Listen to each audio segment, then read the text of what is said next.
guys, kenalin aku Diva Zahra Irvana. Aku adalah mahasiswa Universitas Swadaya Gunung Jati. Jadi tujuan aku bikin video ini yaitu untuk memenuhi tugas mata kuliah Manajemen Inovatif yang diampu oleh Bapak Sandi Nasruddin Wibowo, SEMM, dan juga untuk berbagi ilmu kepada teman-teman semua. Untuk teman-teman yang masih bingung dan masih belum tahu apa sih organizational learning itu, teman-teman bisa simak baik-baik video aku ya. Semoga bermanfaat. Nah guys, buat teman-teman yang belum tahu apa sih pembelajaran organisasi itu, jadi di sini aku akan ngejelasin apa sih pembelajaran organisasi itu.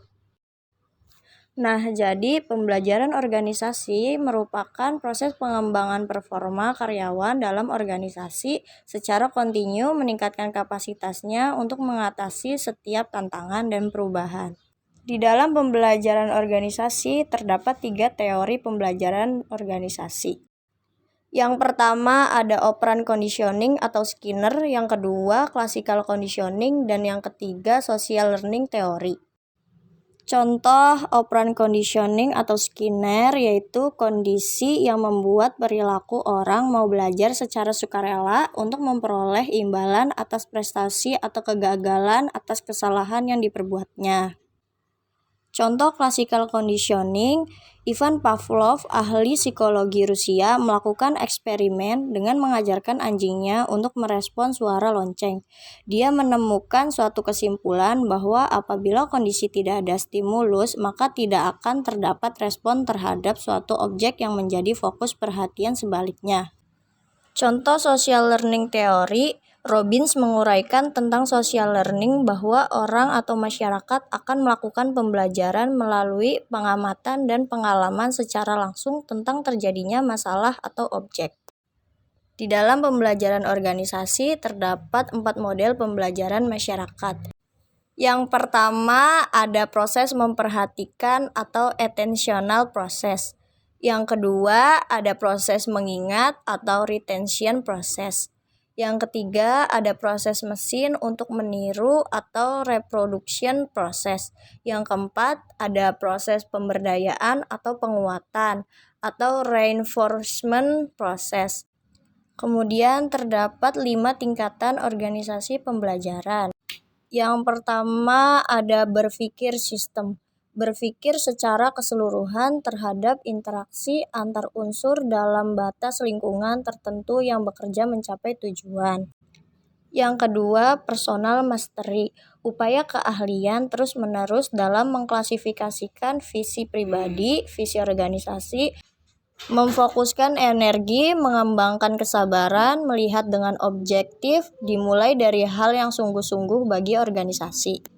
Yang ketiga, mental model, kemapanan sikap mental atau model mental yang dimulai dari penguasaan pribadi yang tinggi dalam keadaan hidup selalu belajar.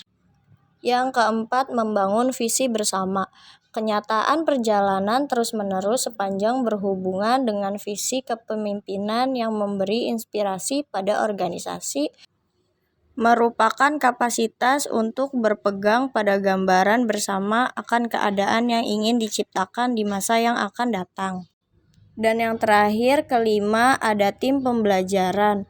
Pembelajaran dalam tim dimulai dengan dialog, merupakan kemampuan anggota tim untuk menunda asumsi dan masuk ke dalam pikiran bersama secara murni. Dalam pembelajaran organisasi, terdapat 3 fungsi kunci dalam membangun organisasi pembelajaran. Yang pertama, membangun komitmen pada pembelajaran.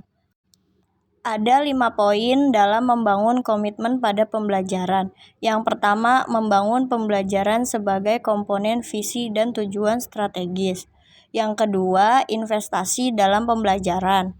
Yang ketiga, mempromosikan luas tentang nilai pembelajaran. Yang keempat, mengukur tolak ukur menelusuri pembelajaran. Yang kelima, menciptakan penghargaan dan simbol pembelajaran. Yang kedua, bekerja untuk membangkitkan dampak. Ada 4 poin dalam bekerja untuk membangkitkan dan dampak.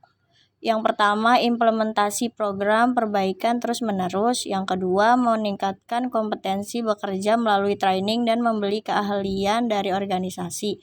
Yang ketiga, eksperimen dengan gagasan dan proses kelas dunia. Dan yang keempat, identifikasi mental model proses organisasi. Dan yang terakhir, bekerja menggeneralisir gagasan dengan dampak. Ada 2 poin. Yang pertama, menciptakan prasarana yang menggerakkan gagasan sepanjang batas organisasi. Dan yang kedua, memutar pekerja dari batasan fungsional dan divisional.